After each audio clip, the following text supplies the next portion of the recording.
Hi, we purchased this through Amazon, and as you can see, the door won't stay shut. My child cannot even use this because the door won't stay shut. So it won't run. I don't know. We tried to do like a little makeshift Velcro because he was just so heartbroken. He waited for this toy to come in the mail, and it won't even work. This was a bad idea. I mean, it's not very high quality, I guess, but I don't know. It was $20, but kind of felt for $20 it should at least work.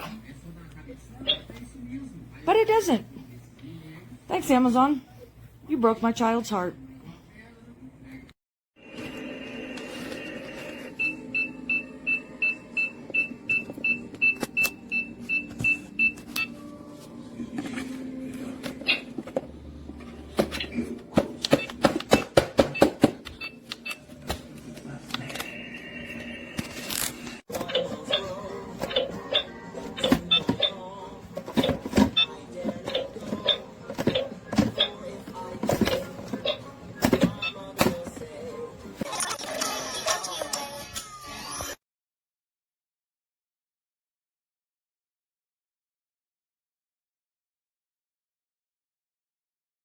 Thank you.